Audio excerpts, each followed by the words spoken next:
ഏറെ പ്രിയം നിറഞ്ഞ സഹോദരി സഹോദരന്മാരെ, സുഹൃത്തുക്കളെ, അസ്സലാമു അലൈക്കും വറഹ്മത്തുള്ളാഹി വബറകാതുഹു. അല്ലാഹു സുബ്ഹാനഹു വ തആല നമ്മുടെ ഈ ഒരു ഇരുത്തത്തെ ഒരു സാലിഹായ കർമ്മമായി സ്വീകരിക്കുമാറാകട്ടെ.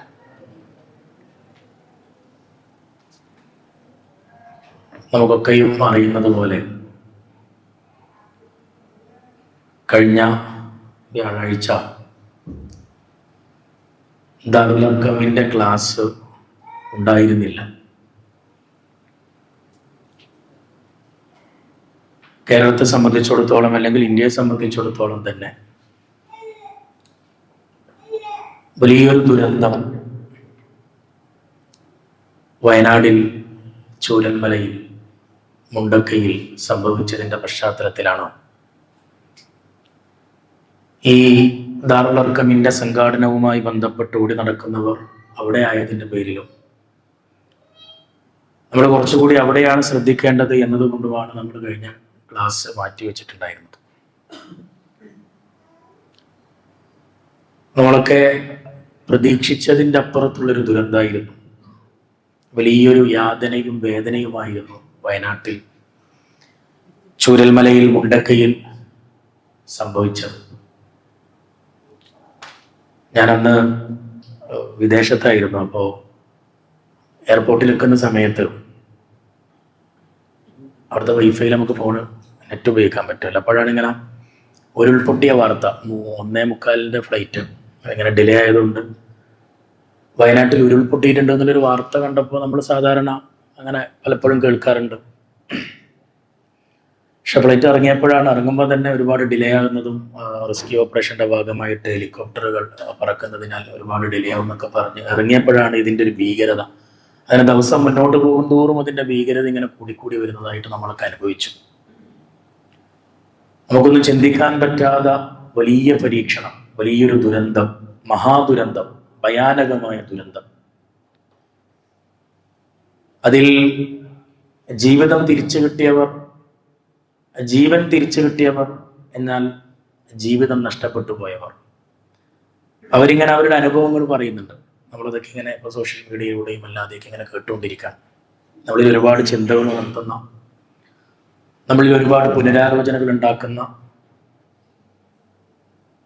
ഒരുപാട് കാഴ്ചകളും വർത്തമാനങ്ങളും ഒക്കെയാണ് നമ്മൾ കുറച്ച് ദിവസമായിട്ട് കേട്ടുകൊണ്ടിരിക്കുന്നത്, വായിച്ചുകൊണ്ടിരിക്കുന്നത്, കണ്ടുകൊണ്ടിരിക്കുന്നത്. ഞാൻ ആ സന്ദർഭത്തിൽ ആലോചിച്ചത്, ഈ ജീവൻ തിരിച്ചു കിട്ടിയവർ, അവരാ സന്ദർഭത്തിൽ അനുഭവിച്ച ആ ഭയാനകമായ അന്തരീക്ഷത്തെ കുറിച്ച് ഇങ്ങനെ പറയുമ്പോൾ, എന്നാൽ അതിൽ ജീവൻ നഷ്ടപ്പെട്ട ഒരുപാട് മനുഷ്യരുണ്ടല്ലോ. അവർ എങ്ങനെയായിരിക്കും ആ സന്ദർഭത്തെ അഭിമുഖീകരിച്ചിട്ടുണ്ടാവുക? നിങ്ങൾ ആലോചിച്ചു നോക്കും. അവർക്ക് തിരിച്ചു വന്ന് പറയാൻ പറ്റാത്ത വിധത്തിൽ അവർ ഈ ലോകത്ത് നിന്ന് വിട പറഞ്ഞു പോയി. നമ്മുടെ ഈ സന്ദർഭത്തിൽ നമുക്കറിയാം, ഇസ്ലാമിക പാരമ്പര്യം പരിശോധിച്ച് നോക്കിയാൽ ഈ യാതനകൾ, ഈ വേദനകൾ, ഈ ഭൂകമ്പങ്ങൾ, ഈ ദുരന്തങ്ങൾ, ഇതൊക്കെ സംഭവിക്കുമ്പോൾ നമ്മളൊക്കെ ചിലപ്പോൾ ചോദിക്കും, എന്തിനാണ് ദൈവം അല്ലെങ്കിൽ എന്തിനാണ് പടച്ചോൻ ഇങ്ങനെയൊക്കെ സംഭവിപ്പിക്കുന്നത്? എന്നാൽ വിശ്വാസികളായ നമ്മെ സംബന്ധിച്ചിടത്തോളം അത്തരം ദുരന്തങ്ങളുടെ പശ്ചാത്തലത്തിൽ നമ്മൾ മനസ്സിലാക്കേണ്ട ഒരു കാര്യം എന്താണെന്ന് വെച്ചാൽ, നമ്മുടെ വിശ്വാസം എന്താണെന്ന് വെച്ചാൽ, നമ്മളെ അക്കീദ എന്താണെന്ന് വെച്ചാൽ, അള്ളാഹുവിൽ നിന്ന് നീതിയല്ലാതെ ഒന്നും സംഭവിക്കില്ല എന്നാണ്. നമ്മളിങ്ങനെ ദുനിയാ പെർസ്പെക്റ്റീവിൽ ആലോചിക്കുമ്പോഴാണ് നമുക്ക് ഇതൊക്കെ വലിയ പ്രശ്നമായിട്ട് തോന്നുന്നത്. മറ്റൊരു ലോകം ഉണ്ടെന്നും ഇവിടുത്തെ വേദനകൾക്കും യാതനകൾക്കും ഇരട്ടി പ്രതിഫലം അവിടെ ഉണ്ടെന്നും ഇതിനേക്കാൾ ദൈർഘ്യമുള്ള ഒരു കാലം വരാനുണ്ടെന്നും ഒരു ജീവിതം വരാനുണ്ടെന്നൊക്കെ ആലോചിക്കുമ്പോഴാണ് നമുക്കിതൊക്കെ ഉൾക്കൊള്ളാൻ പറ്റുക. അപ്പോഴാണ് നമ്മൾ ഇന്നാലില്ല എന്നൊക്കെ നമ്മൾ പറയാം, അല്ലെ? ഓരോരുത്തരും, എൻ്റെ എല്ലാവരും നഷ്ടപ്പെട്ടു. അതിൽ നിന്നും പ്രവാസ ലോകത്ത് നിന്ന് തൻ്റെ മകളെ കാണാൻ വേണ്ടി 1 മാസത്തിന് വേണ്ടി വന്ന് ആ കുട്ടിയെ നഷ്ടപ്പെടുന്ന ഒരവസ്ഥ ആലോചിച്ച് നോക്കിയാൽ, താൻ ചേർത്ത് പിടിച്ച പിഞ്ചോമന തൻ്റെ കയ്യിൽ നിന്ന്, തൻ്റെ കണ്ണിൽ നിന്ന്, കൺമുമ്പിൽ നിന്ന് ഒലിച്ചു പോകുന്ന ഒരവസ്ഥ ആലോചിച്ച് നോക്കി. നമുക്കൊരുപാട് പാഠങ്ങൾ അത് നൽകണം. നമ്മൾ ഒരുപാട് ചിന്തകൾ അത് ഉണ്ടാക്കണം. അതിനെ മുൻനിർത്തിക്കൂടി ദുനിയാവിനെ കുറിച്ച് മനസ്സിലാക്കാൻ നമ്മൾ പരിശ്രമിക്കണം. കാരണം ഈ ദുരന്തങ്ങളെല്ലാം, ഈ ഭൂകമ്പങ്ങളെല്ലാം, ഈ ഉരുൾപൊട്ടലുകളെല്ലാം ഇനിയും സംഭവിക്കും. ദുനിയാവിൽ അങ്ങനെ സംഭവിച്ചുകൊണ്ടേയിരിക്കും. ഇനി മനുഷ്യൻ എത്ര പുരോഗമിച്ചു എന്ന് പറഞ്ഞാലും, എത്ര തന്നെ ടെക്നിക്കലി നമ്മൾ വികസിച്ചു എന്ന് പറഞ്ഞാലും ഇത് സംഭവിക്കുക തന്നെ ചെയ്യും. അപ്പൊ നമ്മൾ അതിനെ അഭിമുഖീകരിക്കുന്നതോടൊപ്പം, അതിനെ മനസ്സിലാക്കുന്നതോടൊപ്പം, അതിൽ നിന്ന് പാഠങ്ങൾ ഉൾക്കൊണ്ട് മുന്നോട്ട് പോകാൻ നമുക്ക് സാധിക്കണം. അതോടൊപ്പം വയനാട്ടിലെ പ്രിയപ്പെട്ടവരെ നമ്മുടെ പ്രാർത്ഥനകളിൽ നമ്മൾ ചേർത്ത് പിടിക്കണം. അല്ലാഹു സുബ്ഹാനഹു വ തആല ആ കുടുംബങ്ങൾക്ക്, ജീവൻ തിരിച്ചു കിട്ടി ജീവിതം നഷ്ടപ്പെട്ടു പോയ ആ കുടുംബങ്ങൾക്ക് എല്ലാം ക്ഷമിക്കാനും സഹിക്കാനും മറക്കാനുമുള്ള കരുത്ത് നൽകി അല്ലാഹു അനുഗ്രഹിക്കുമാറാകട്ടെ. അവരെ ചേർത്ത് പിടിക്കാനും അവർക്ക് വേണ്ടി നമ്മളാൽ കഴിയുന്നത് ചെയ്യാനുമുള്ള ഖൽബിന്റെ വിശാലത നൽകി, മനസ്സിന്റെ വിശാലത നൽകി അല്ലാഹു നമ്മളെയൊക്കെയും അനുഗ്രഹിക്കുമാറാകട്ടെ. നമ്മുടെ വിഷയം ഈസാ നബിയും ഇസ്ലാമും ക്രൈസ്തവതയും എന്നതാണ്. ആ ടൈറ്റിലിൽ തന്നെ അതിൻ്റെ കോംപ്ലിക്കേഷൻ ഉണ്ട്, അതിൻ്റെ ഡെപ്ത് ഉണ്ട്. അത് വലിയൊരു വിഷയമാണ്. ഞാനതെല്ലാം കൂടി നിങ്ങളുടെ മുമ്പിൽ പറയാനല്ല ആഗ്രഹിക്കുന്നത്. എൻ്റെ മുമ്പിൽ പഠിക്കുന്ന കുട്ടികളാണ്, പലതരത്തിൽ പല ഡിസിപ്ലിനിൽ വിദ്യാഭ്യാസം നേടിക്കൊണ്ടിരിക്കുന്ന കുട്ടികളാണ്. അതുകൊണ്ട് ഞാൻ കുറച്ച് കാര്യങ്ങൾ നിങ്ങളുടെ മുമ്പിൽ പറഞ്ഞു വെക്കും. ബാക്കി നിങ്ങളുടെ പഠനങ്ങളിൽ, വായനകളിൽ അതിനെ ഉൾക്കൊള്ളിക്കുക. നിങ്ങൾ കൂടുതലായിട്ട് അത് വായിക്കുക, പഠിക്കുക, മനസ്സിലാക്കുക. ഈസാ നബി അലൈഹി സ്വലാത്തു വസ്സലാം എന്ന് പറയുമ്പോൾ ക്രിസ്ത്യാനികളെ സംബന്ധിച്ചിടത്തോളം ജീസസ് ക്രൈസ്റ്റ്, നമ്മളെ സംബന്ധിച്ചിടത്തോളം, വിശ്വാസികളെ സംബന്ധിച്ചിടത്തോളം, മുസ്ലിങ്ങളെ സംബന്ധിച്ചിടത്തോളം നമ്മുടെ വിശ്വാസ പാരമ്പര്യത്തിലെ, നമ്മുടെ അഖീദ ട്രഡീഷനിലെ സെൻട്രൽ ഫിഗറായിട്ടാണ് ഈസാ നബി അലൈഹി സ്വലാത്തു വസ്സലാം അറിയപ്പെടുന്നത്. ഈസാ നബി അലൈഹി സ്വലാത്തു വസ്സലാം നമ്മളെ സംബന്ധിച്ചിടത്തോളം നമ്മുടെ വിശ്വാസത്തിലെ സെൻട്രൽ ഫിഗറാണ്. എത്ര തവണയാണ് ഈസാ നബി അലൈഹി സ്വലാത്തു വസ്സലാം പരിശുദ്ധ ഖുർആനിൽ പരാമർശിക്കപ്പെട്ടതെന്ന് അറിയാം? ഞാൻ കുറച്ച് സമയം പറയും കേട്ടോ. നേരത്തെ പറഞ്ഞതുപോലെ നിങ്ങൾ താല്പര്യത്തോടെ കേൾക്കേണ്ട കാര്യമാണ്. നിങ്ങൾ മൊബൈൽ മാറ്റി വെക്കും എന്ന് പറഞ്ഞാലും, പിന്നെ നിങ്ങൾ ശ്രദ്ധിക്കും എന്ന് പറഞ്ഞാലും നിങ്ങൾ തീരുമാനിക്കണം, ശ്രദ്ധിക്കാനും കേൾക്കാനും. അവിടെ ഞാൻ കുറേ ഒന്നും സംസാരിക്കില്ല, കുറച്ച് കാര്യങ്ങളാണ് പറയാം. ഞാൻ മനസ്സിലാക്കുന്നത് ഒരു യൂത്ത്ഫുൾ ആയിട്ടുള്ള ഒരു ടീമാണ് ഇവിടെ ഇരിക്കുന്നത്. അപ്പോൾ തീർച്ചയായും നമ്മൾ മനസ്സിലാക്കേണ്ട കാര്യങ്ങളാണ്, നമ്മുടെ പഠനങ്ങളിലും വായനകളിലും ഉണ്ടായിരിക്കേണ്ട ഒരു വിഷയമാണ്. അതുകൊണ്ട് ആ ഗൗരവത്തിൽ നിങ്ങളിത് കേൾക്കാൻ ശ്രമിക്കുക. ഞാനിത് നിങ്ങൾക്ക് മനസ്സിലാകുന്ന രീതിയിലും നിങ്ങൾക്ക് മടുപ്പില്ലാത്ത രീതിയിലും പറയാൻ ശ്രമിക്കുകയും ചെയ്യാം. അപ്പോൾ നിങ്ങളൊന്ന് റെസ്പോണ്ട് ചെയ്യാൻ നോക്കിയാൽ, അല്ലെങ്കിൽ ഒന്ന് എൻഗേജ് ചെയ്യാൻ നോക്കിയാൽ ഉറക്കൊക്കെ ചിലപ്പോൾ പോകും. കുറച്ച് സമയമേ ഉള്ളൂ. പിന്നെ നമ്മൾ ബിരിയാണി ആലോചിക്കുമ്പോൾ അതൊരു സന്തോഷം കൂടിയാണ്. അല്ല, നല്ലൊരു ഭക്ഷണമാണ് ഇതിന് ശേഷം ഉള്ളത്. അപ്പോൾ എത്ര തവണയാണ് ഈസാ നബി അലൈഹി സ്വലാത്തു വസ്സലാം പരിശുദ്ധ ഖുർആനിൽ പരാമർശിക്കപ്പെട്ടിട്ടുള്ളത് അറിയോ? ഞാൻ നിങ്ങളെ അറിവ് പരിശോധിക്കാൻ വേണ്ടി ചോദിക്കുന്നതല്ല കേട്ടോ. ഞാനിങ്ങനെ വൺ വേ ആയിട്ട് ഇങ്ങനെ സംസാരിക്കണ്ടെന്ന് എഴുതിയിട്ടാണ്. എന്നാൽ എല്ലാം കൂടി ചോദിച്ചാൽ തീരുകയും ചെയ്യില്ല. അത് തീയമാണല്ലോ. ഇത് പെട്ടെന്ന് അവസാനിപ്പിക്കട്ടെ. നിങ്ങൾക്ക് നിങ്ങളുടെ പണിയുണ്ട്, നമുക്ക് നമ്മുടെ പണിയുണ്ട്. എത്ര തവണ പരാമർശിച്ചിട്ടുള്ളത്? പരിശുദ്ധ ഖുർആനിൽ 20ഓളം തവണ ഈസാ നബി അലൈഹി സ്വലാത്തു വസ്സലാം, അല്ലെങ്കിൽ ഈസ ഇബ്നു മറിയം, അല്ലെങ്കിൽ അൽ മസീഹ്, കുറെ പേരുകളുണ്ടല്ലേ, അൽ മസീഹ്. അതൊക്കെ ഇൻഷാ അല്ലാഹ് നിങ്ങൾ ജസ്റ്റ് ഒന്ന് ഇപ്പം പെട്ടെന്ന് നമ്മൾ ആരോട് ചോദിക്കാം? വാട്സപ്പിൽ ആരോട് ചോദിക്കാം? നെറ്റായിനോട് ചോദിക്കല്ലേ, വാട്ട് ഈസ് മസീഹ്? പെട്ടെന്ന് കിട്ടും. ചിലപ്പോൾ മലയാളം ചോദിച്ചാൽ മലയാളത്തിൽ ഇങ്ങനെ വരും, എന്നിട്ട് മലയാളം ചിലപ്പോൾ അങ്ങോട്ട് പോവുകയും ചെയ്യും. അപ്പോൾ നിങ്ങൾക്കെല്ലാം കിട്ടും. നിങ്ങൾ എന്താ ചെയ്യുക? ജസ്റ്റ് നോട്ട് ചെയ്ത് നോക്കുക, അല്ലെങ്കിൽ മനസ്സിൽ നോട്ട് ചെയ്ത് നോക്കുക. മസീഹ് എന്താണ്, അത് എന്തുകൊണ്ടാണ് മസീഹ് എന്ന് പറയുന്നതൊക്കെ ഇൻഷാ നിങ്ങളുടെ പഠനത്തിൽ, നിങ്ങളുടെ വായനയിൽ ഉൾപ്പെടുത്താം. 20ഓളം തവണ പരിശുദ്ധ ഖുർആനിൽ ഈസാ നബി അലൈഹി സ്വലാത്തു വസ്സലാം പരാമർശിക്കപ്പെട്ടിട്ടുണ്ട്. ഈസ ഇബ്നു മറിയം ബീവി അലൈഹിസ്സലാത്തു വസ്സലാം, അല്ലെങ്കിൽ മറിയം ബീവി റളിയല്ലാഹു അൻഹ, ആ മറിയം ബീവിയുടെ മകൻ ഈസാ നബി അലൈഹി സ്വലാത്തു വസ്സലാം പരിശുദ്ധ ഖുർആനിൽ 20 തവണയാണ് പരാമർശിക്കപ്പെട്ടിട്ടുള്ളത്. റസൂലുള്ളാഹി സ്വല്ലല്ലാഹു അലൈഹി വസല്ലം ഈസാ നബി അലൈഹി സ്വലാത്തു വസ്സലാമിനെ കുറിച്ച് പറയുന്നത്, വിശ്വാസികൾ എന്ന നിലയിൽ, മുസ്ലിമീങ്ങൾ എന്ന നിലയിൽ ഈസാ നബിയെ റസൂല് പരിചയപ്പെടുത്തുന്നത് നമ്മുടെ വിശ്വാസത്തിലെ ഫണ്ടമെന്റൽ പില്ലാറായിട്ടാണ് പഠിപ്പിക്കുന്നത്. എന്ന് പറഞ്ഞാൽ ഈസാ നബിയിൽ വിശ്വസിക്കുക എന്നത് നമ്മുടെ ഈമാൻ പൂർത്തിയാവാനുള്ള റിക്വയർമെന്റ് ആണ്, അല്ലെ? നമ്മൾ ഈസാ നബിയിൽ വിശ്വസിച്ചിട്ടില്ലെങ്കിൽ നമ്മൾ ആരല്ല? വിശ്വാസികളല്ല, നമ്മൾ മുസ്ലിങ്ങളല്ല. റസൂലുള്ളാഹി സ്വല്ലല്ലാഹു അലൈഹി വസല്ലം പറയുന്നുണ്ട്, മൻ യഷ്ഹദു അല്ലാ ഇലാഹ ഇല്ലല്ലാഹ് വ അന്ന മുഹമ്മദ റസൂലുള്ളാഹ് വ ഈസാ റൂഹുല്ലാഹ് വ കലിമതുഹു അൽഖാഹ ഇലാ മറിയമ യദ്ഖുലുൽ ജന്ന. ആരാണോ അള്ളാഹു അല്ലാതെ മറ്റൊരു ഇലാഹില്ല എന്നും മുഹമ്മദ് അള്ളാഹുവിന്റെ ദൂതനാണെന്നും ഈസാ നബി അലൈഹി സ്വലാത്തു വസ്സലാം അള്ളാഹിന്റെ റൂഹാണെന്നും കലിമത്താണെന്നും വിശ്വസിക്കുന്നുവോ അവർ സ്വർഗത്തിൽ പ്രവേശിച്ചു എന്നാണ്. എന്ന് പറഞ്ഞാൽ ഈസാ നബിയിലുള്ള നമ്മുടെ വിശ്വാസം എന്ന് പറഞ്ഞാൽ ഈമാനിന്റെ ഭാഗമാണ്. നമ്മുടെ ഈമാൻ പൂർത്തിയാകാൻ അത് നിർബന്ധമാണെന്നാണ്. ഞാൻ ഇത് ഇങ്ങനെ അങ്ങോട്ട് പോകുമ്പോൾ നമുക്ക് കുറച്ചും കൂടിയും ഇൻട്രസ്റ്റിംഗ് ആയിട്ടുള്ള, നമുക്കിത് വായിച്ചു നോക്കണം, പഠിച്ചു നോക്കണം എന്ന് തോന്നുന്ന കുറച്ച് കാര്യങ്ങളൊക്കെ വരുന്നുണ്ട്. നമുക്ക് അറിയുന്ന കാര്യമാണ്, അതുകൊണ്ട് അത് അങ്ങനെ തന്നെ പറഞ്ഞു പോകണമെന്ന് കരുതിയിട്ടാണ്. അപ്പം ഈസാ നബി അലൈഹി സ്വലാത്തു വസ്സലാമിനെ വിശ്വസിക്കുക. ഈസാ നബി അലൈഹി സ്വലാത്തു വസ്സലാമിലുള്ള വിശ്വാസം എന്ന് പറയുന്നത് എന്താണ്? നമ്മുടെ ഈമാനിന്റെ ഭാഗമാണ്, നമ്മുടെ വിശ്വാസത്തിന്റെ ഭാഗമാണ്. അത് ഫണ്ടമെന്റൽ റിക്വയർമെന്റ് ആണ്. നമ്മൾ മുഅ്മിനാണ് എന്ന് പറയാൻ, നമ്മൾ മുഅ്മിനാണെന്ന് പിന്നെ അംഗീകരിക്കപ്പെടാൻ. ഇതേ സമയം നമ്മുടെ ടൈറ്റിൽ എന്താണ്? ഈസാ നബിയും ഇസ്ലാമും ക്രൈസ്തവതയും. ഈസാ നബി അലൈഹി സ്വലാത്തു വസ്സലാമിനെ കുറിച്ച് ക്രിസ്ത്യൻസിന് ഒരുപാട് കാര്യങ്ങളുണ്ടല്ലേ. അവരെ സംബന്ധിച്ചിടത്തോളം അവരെ വിശ്വാസമില്ലേ?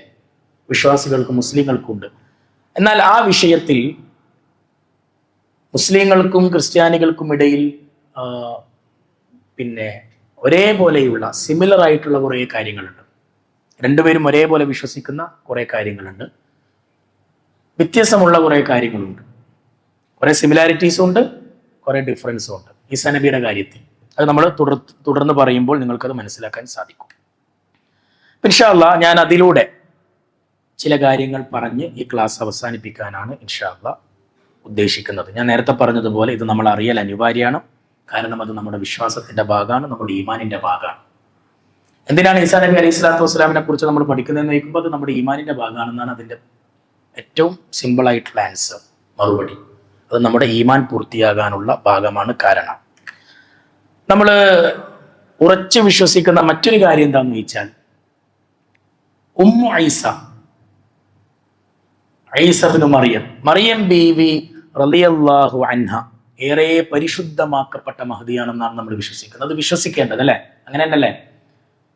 ഈസാ നബി അലൈഹി സ്വലാത്തു വസ്സലാമിന്റെ ഉമ്മ എന്ന് പറയുന്നത് നമ്മളെ സംബന്ധിച്ചിടത്തോളം എന്താണ്? ഖുർആനിൽ ഒരേ ഒരു സ്ത്രീയുടെ പേരാണ് പരാമർശിക്കപ്പെട്ടത്. അതാരാണ്? മറിയം ബീവിയാണ്. ഒരേ ഒരു വനിതയുടെ പേരിലാണ് ഒരു സൂറത്ത് അറിയപ്പെടുന്നത്. അതാരാണ്? മറിയം ബീവിയുടെ പേരിലാണ്. അതേതാണ് സൂറത്ത്? സൂറത്ത് മറിയം. നമ്മൾ മനസ്സിലാക്കുന്നത്, അല്ലെങ്കിൽ പരിശുദ്ധ ഖുർആൻ പറഞ്ഞതിനനുസരിച്ച്, റസൂലുള്ളാഹി സ്വല്ലല്ലാഹു അലൈഹി വസല്ലമ പഠിപ്പിച്ചതിനനുസരിച്ച് ഈ ലോകത്ത്, ഈ ഭൂമിയിൽ കാലെടുത്ത് വെക്കപ്പെട്ടതിൽ ഏറ്റവും മഹത്തായ വനിതയാണ്, സ്ത്രീയാണ്. ആര്? മറിയം ബീബി റളിയല്ലാഹു അൻഹ എന്ന് പറയുന്നത്. പരിശുദ്ധ ഖുർആനിൽ അല്ലാഹു സുബ്ഹാനഹു വ തആല പറയുന്നുണ്ട്, ഇദ് ഖാലത്തിൽ മലായികത്തു യാ മറിയമു ഇന്നല്ലാഹ യുബശ്ശിറുകി ബികലിമത്തിൻ മിൻഹു ഇസ്മുഹുൽ മസീഹു ഈസ ഇബ്നു മറിയം വജീഹൻ ഫിദ്ദുനിയ വൽ ആഖിറ വമിനൽ മുഖറബീൻ. നമുക്ക് ആ ചരിത്രമൊക്കെ അറിയാം, ഞാൻ കൂടുതൽ വിശദീകരിക്കുന്നില്ല. മലക്ക് ജിബ്രീൽ, അള്ളാഹിന്റെ മലക്ക് മറിയം ബീബി റളിയല്ലാഹു അൻഹയോട് പറഞ്ഞ സന്ദർഭം, ഞാൻ നിനക്കിതാ അള്ളാഹുവിൽ നിന്നുള്ളൊരു സന്തോഷ വാർത്ത അറിയിക്കാൻ പോകുന്നു എന്ന് പറയുന്ന സന്ദർഭമൊക്കെ നമുക്കറിയാം. എങ്ങനെയാണ് ഈസാ നബി ജനിക്കുന്നതെന്നും അതിന്റെ സാഹചര്യം എന്താണെന്നും അതിന്റെ സന്ദർഭം എന്താണെന്നൊക്കെ പരിശുദ്ധ ഖുർആനിൽ അല്ലാഹു സുബ്ഹാനഹു വ തആല വളരെ കൃത്യമായിട്ട് പറഞ്ഞിട്ടുണ്ട്. എന്താണ് പറഞ്ഞത്? യാ മറിയമ ഇന്നല്ലാഹ യുബശ്ശിറുകി ബികലിമത്തിൻ മിൻഹു ഇസ്മുഹുൽ മസീഹ ഈസ ഇബ്നു മറിയം. ഈസ എന്ന പേരുള്ള ഒരു മകനെ നാം ഇതാ നിനക്ക് നൽകുന്നു, അല്ലെങ്കിൽ അള്ളാഹു നൽകാൻ തീരുമാനിച്ചിരിക്കുന്നു എന്ന സന്തോഷ വാർത്ത മറിയം ബീവിക്ക് മലക്ക് അറിയിക്കുന്നുണ്ട്. അപ്പൊ സ്വാഭാവികമായിട്ടും ആ ചരിത്രത്തിൽ നമ്മൾ വായിച്ചല്ലേ, എനിക്ക് എങ്ങനെയാണ് കുട്ടി ഉണ്ടാവുക, ഒരു പുരുഷ സ്പർശമില്ലാതെ എനിക്ക് എങ്ങനെയാണ് മക്കൾ ഉണ്ടാവുക എന്നൊക്കെയുള്ള സംശയങ്ങളും കാര്യങ്ങളൊക്കെ മറിയം ബീബി റളിയല്ലാഹു അൻഹ ചോദിക്കുന്നത് നമുക്കറിയാം. വൈദ് കാലത്തിൽ മലായികത്തു യാ മറിയമു ഇന്നല്ലാഹു സ്തഫാകി വതഹറകി വസ്തഫാകി അലാ നിസാഇൽ ആലമീൻ. അങ്ങനെയും കൂടാൻ പറയുന്നുണ്ട്, ലോകത്ത് മറ്റെല്ലാ സ്ത്രീകളെക്കാളും താങ്കളെ പരിശുദ്ധമാക്കിയിരിക്കുന്നു, തഹറക്കി വസ്തഫാക്കി തെരഞ്ഞെടുത്തിരിക്കുന്നു എന്ന് അല്ലാഹു സുബ്ഹാനഹു വ തആല പരിശുദ്ധ ഖുർആനിൽ പറയുന്നുണ്ട്. അതും നമ്മുടെ വിശ്വാസത്തിന്റെ ഭാഗമാണ്. മറിയം ബീബി റളിയല്ലാഹു അൻഹയെ കുറിച്ച് അങ്ങനെ പഠിക്കുക, അങ്ങനെ മനസ്സിലാക്കുക, അങ്ങനെ വിശ്വസിക്കുക എന്നതും നമ്മുടെ വിശ്വാസത്തിന്റെ ഭാഗമാണ്. മറിയം ബീബി റളിയല്ലാഹു അൻഹയുടെ ചരിത്രം പരിശുദ്ധ ഖുർആനിൽ ഉണ്ട്. മറിയം ബീവിയുടെ അമ്മാവനാരായിരുന്നു? അത് മറ്റൊരു പ്രവാചകനായിരുന്നു അല്ലെ? ആരാണ്? സക്കരിയ നബി അലൈഹി സ്വലാത്തു വസ്സലാം. സക്കരിയ നബി അലൈഹി സ്വലാത്തു വസ്സലാമാണ് മറിയം ബീവിയെ വളർത്തുന്നത്. ഈസാ നബി അലൈഹി സ്വലാത്തു വസ്സലാം ജനിക്കുന്നതിന് മുമ്പ് തന്നെ ഒരുപാട് അത്ഭുതങ്ങൾ ആർക്ക് സംഭവിക്കുന്നുണ്ട്? മറിയം ബീവിക്ക് സംഭവിക്കുന്നുണ്ടല്ലേ? അത് സക്കരിയ നബി അത്ഭുതത്തോടു കൂടി കാണുന്നുണ്ട്. ഇൻഷാ അല്ലാഹ് ഞാൻ അതൊന്നും കൂടുതൽ വിശദീകരിക്കുന്നില്ല. സൂറ മറിയം ഇപ്പോൾ പറ്റുവാണെങ്കിൽ ചിലപ്പോൾ സുബഹിക്ക് ശേഷം ഖുർആൻ ഓതുന്നുണ്ടാവും. നിങ്ങൾ സൂറ മറിയമിന്റെ അർത്ഥം വെറുതെ അല്ലെ, എല്ലാവർക്കും ആപ്പ് ഉണ്ടാവും, ജസ്റ്റ് ഒന്ന് അർത്ഥം മാത്രം വായിച്ചു നോക്കുക ഓരോ ആയത്തിന്റെ. നിങ്ങൾ ഇന്നൊരു ക്ലാസ് കഴിഞ്ഞിട്ട് നാളെ അത് വായിക്കുമെന്ന് തീരുമാനിക്കുക. അങ്ങനെ ഒരു തുടർച്ചയിലാണെങ്കിൽ ഇതൊക്കെ പോവുക. എല്ലാം കൂടി ഒരു ദിവസം നമുക്ക് പറ്റുമല്ലോ.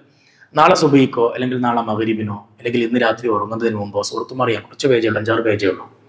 മനോഹരമായ ആയത്തുകളാൽ നിറഞ്ഞൊരു സൂറത്താണ്. അപ്പൊ നിങ്ങൾ അതിന്റെ അർത്ഥം ഒന്ന് വായിച്ചു നോക്കാം. അപ്പൊ മിക്കവാറും ഞാനത് ഇനി ക്രിസ്ത്യാനിറ്റിയിലേക്ക് വരാം. എന്താണ് ക്രിസ്ത്യാനികൾ ഈസാ നബിയെ കുറിച്ച് വിശ്വസിക്കുന്നത്? എന്താണ് അവരുടെ വിശ്വാസം? ക്രിസ്ത്യൻസ് എന്താണ് ഈസാ നബിയെ കുറിച്ച് വിശ്വസിക്കുന്നത്? എന്താണ് അവരുടെ വിശ്വാസം? നമുക്ക് അറിയുന്ന കാര്യമാണ്. എന്താണത്? ഈസാ നബി ദൈവ പുത്രനാണ്, പരിശുദ്ധാത്മാവാണ്, ദിവ്യനാണ്, പാപരഹിതനാണ്. അതേപോലെ തന്നെ അവർ വിശ്വസിക്കുന്ന ഒരു കാര്യമാണ് ഈസാ നബി ലോകത്തിന് മുഴുവനായിട്ട് വന്ന ആളാണ് എന്ന രീതിയിലാണ് ആര് വിശ്വസിക്കുന്നത്? ക്രിസ്ത്യാനികൾ വിശ്വസിക്കുന്നത്. എന്നാൽ വിശ്വാസികൾ എന്താ? മുസ്ലിങ്ങളുടെ വിശ്വാസം എന്താ? അവരുടെ നരേഷൻ അങ്ങനെയാണ്, ദൈവപുത്രൻ എന്നാണ്. എന്നാൽ വിശ്വാസികളുടെ വിശ്വാസം എന്താണ്? മുസ്ലിങ്ങളുടെ വിശ്വാസം എന്താണ്? ഈസാ നബി അള്ളാഹുവിന്റെ പ്രവാചകൻ മാത്രമാണ്, അല്ലെ? പ്രവാചകൻ മാത്രമാണ്, അള്ളാഹുവിനാൽ നിയുക്തനായ പ്രവാചകനാണ്, ഇസ്രായേലിലേക്ക് നിയുക്തനായ പ്രവാചകനാണ്, ഇസ്രായേലിലേക്ക് വന്ന അവസാനത്തെ റസൂലാണ് മൂസാ നബിക്ക് ശേഷം. അപ്പൊ മുഹമ്മദ് നബിയോ? മുഹമ്മദ് നബി ലോകത്തിലേക്ക് വന്ന അവസാനത്തെ റസൂലാണ്. ഈസാ നബി ഇസ്രായേലിലേക്ക് വന്ന അവസാനത്തെ റസൂലാണ്. ഈസാ നബി അലൈഹി സ്വലാത്തു വസ്സലാമിന്റെ ഒരുപാട് മുഅ്ജിസത്തുകൾ നമുക്കറിയാം. ഒന്നെന്താ? ഒന്ന്, മറിയം ബീവിക്കെതിരെ നാട്ടുകാർ, മറിയം ബീവിയുടെ സമൂഹം ആരോപണം ഉന്നയിച്ചപ്പോൾ തൊട്ടിലിൽ നിന്ന് ആര് സംസാരിച്ചു? ഈസാ നബി സംസാരിച്ചു. അത് പരിശുദ്ധ ഖുർആനിലുണ്ട്. ഖാല ഇന്നി അബ്ദുല്ലാഹി ആതാനിയൽ കിതാബ് വജഅലനി നബിയ്യ. അങ്ങനെ തന്നെ അത് പറയുന്നുണ്ട്. ഞാനത് കൂടുതൽ വിശദീകരിക്കുന്നില്ല. വഇദ അല്ലംതുകൽ കിതാബ വഅലാ വാലിദതിക ഇദ അയ്യതുക ബിറൂഹിൽ ഖുദ്സി തുകല്ലിമുൻ നാസ ഫിൽ മഹ്ദി വകഹ്ല. മഹ്ദ് എന്ന് പറഞ്ഞാൽ തൊട്ടിലിൽ നിന്ന് സംസാരിച്ചു, ഞാൻ പ്രവാചകനാണെന്നും ഇതെന്റെ ഉമ്മയാണെന്നും ഈസാ നബി പറയുന്ന മുഅ്ജിസത്താണ്. രണ്ടാമത്തെ മുഅ്ജിസത്ത് എന്താണ്? ഈ മണ്ണിൽ നിന്ന് ഒരു പക്ഷിയെ ഉണ്ടാക്കി എന്നിട്ട് എന്ത് ചെയ്യുക? അതിന് ജീവൻ കൊടുക്കുന്നത്. മൂന്നാമത്തെ മുഅ്ജിസത്ത് എന്താണ്? തുബ്രിഹുൽ അക്മഹ വൽ അബ്റസ ബിഇദ്നി. അല്ലാഹുവിന്റെ തീരുമാനപ്രകാരം ഈ കുഷ്ഠരോഗം, ഇങ്ങനെ മാറാരോഗം ബാധിച്ചവരെ തടവിക്കഴിഞ്ഞാൽ അവരുടെ രോഗം എന്താവും? മാറും. നിങ്ങൾ പ്രവാചകന്മാരുടെ ചരിത്രം പരിശോധിച്ച് നോക്കിയാൽ പ്രവാചകന്മാരുടെ മുഅ്ജിസത്തുകൾക്ക് ആ കാലഘട്ടവുമായിട്ടൊരു ബന്ധമുണ്ട്. എന്താണെന്നറിയാം? ഒരുപാട് പ്രവാചകന്മാരെ നമുക്കറിയാം, അവരുടെ മുഅ്ജിസത്ത് നമുക്കറിയാം. ആ മുഅ്ജിസത്തുകൾക്ക് ആ കാലഘട്ടവുമായിട്ടൊരു ബന്ധമുണ്ട്. എന്താണെന്ന് അറിയാം? ഈസാ നബി രോഗം മാറ്റുന്ന പറയാം, മാറാരോഗങ്ങൾ. എന്തായിരിക്കും ആ കാലഘട്ടവുമായിട്ടുള്ളതിന്റെ ബന്ധം? എന്തായിരുന്നു? ഇപ്പം റസൂലിന് ഏറ്റവും വലിയ മുഅ്ജിസത്ത് എന്താ? ഒന്ന് റസൂലിന്റെ സ്വഭാവവും മറ്റൊന്ന് ഖുർആനുമാണ്. എന്താ ഖുർആനും ആ നാടുമായിട്ടുള്ള ബന്ധം? അന്ന് സാഹിത്യത്തിലെ അധികായകരായിരുന്നു ആര്? അറബികൾ. അവിടെയാണ് ആ സാഹിത്യത്തെ വെല്ലുവിളിക്കുന്ന ഒരു ഗ്രന്ഥം അല്ലാഹു സുബ്ഹാനഹു വ തആല ഇറക്കുന്നത്. ഈസാ നബിയുടെ കാലഘട്ടം എന്ന് പറഞ്ഞാൽ വിശ്വഗ്രന്മാർ, അവർക്ക് വലിയ പ്രസക്തിയുള്ള അധികായകന്മാർ ജീവിച്ച കാലഘട്ടമാണ്. പക്ഷെ അവിടെയാണ് ഈസാ നബി അലൈഹി സ്വലാത്തു വസ്സലാമിന്റെ ഈ ഒരു മുഅ്ജിസത്ത് പ്രകടമാകുന്നത്. അപ്പൊ ഞാനത് സാന്ദർഭികമായിട്ട് പറഞ്ഞതാണ്. ഇങ്ങനെ ഒരുപാട് മുഅ്ജിസത്തുകൾ ഈസാ നബി അലൈഹി സ്വലാത്തു വസ്സലാമിനെ കുറിച്ച് പറയുന്നുണ്ട്. അതേപോലെ തന്നെ ഈസാ നബി അലൈഹി സ്വലാത്തു വസ്സലാമിന് മുമ്പുള്ള പ്രവാചകൻ ആരായിരുന്നു? ഇസ്രായേലിലേക്ക് വന്ന പ്രവാചകൻ ആരാണ്? മൂസാ നബിയാണ്. ഈസാ നബി അതിനെല്ലാം നിരാകരിച്ചിട്ട് വന്ന പ്രവാചകനാണോ? അല്ല. ഈസാ നബി എങ്ങനെയാ വന്നത്? മുസദ്ദിഖൻ ലിമാ ബൈന യദയ്യ മിനത് തൗറാത്ത്. ഈസാ നബിക്ക് മുമ്പുള്ള, ഇഞ്ചീലിന് മുമ്പുള്ള തൗറാത്തിനെയും മൂസാ നബിയെയും അംഗീകരിച്ചും സത്യപ്പെടുത്തിയിട്ടുമാണ് ആര് വരുന്നത്? ഈസാ നബി അലൈഹി സ്വലാത്തു വസ്സലാം വരുന്നത്. മുൻ വേദത്തെ സത്യപ്പെടുത്തിയിട്ടാണ് വരുന്നത്. മാത്രമല്ല വലി ഉഹില്ല ലക്കും ബഅദല്ലദി ഹുരിമ അലൈക്കും, നിങ്ങൾക്ക് മുമ്പുള്ള ഗ്രന്ഥത്തിൽ, മുമ്പുള്ള ശരീഅത്തിൽ ബുദ്ധിമുട്ടുള്ള നിയമങ്ങൾ ഉണ്ടായിരുന്നു, അതിനെ ലഘൂകരിക്കാൻ കൂടിയാണ് ഞാൻ വന്നത് എന്ന് പറഞ്ഞാൽ പ്രവാചകന്മാര് എല്ലാവരും എന്താണ്? കണ്ണികളാണ്, അല്ലെ? എല്ലാവരും പരസ്പരം ദൃഢപ്പെടുത്തിയും ശക്തിപ്പെടുത്തിയും പരസ്പരം ചേർത്ത് പിടിച്ചുകൊണ്ടാണ് വന്നിട്ടുള്ളത്.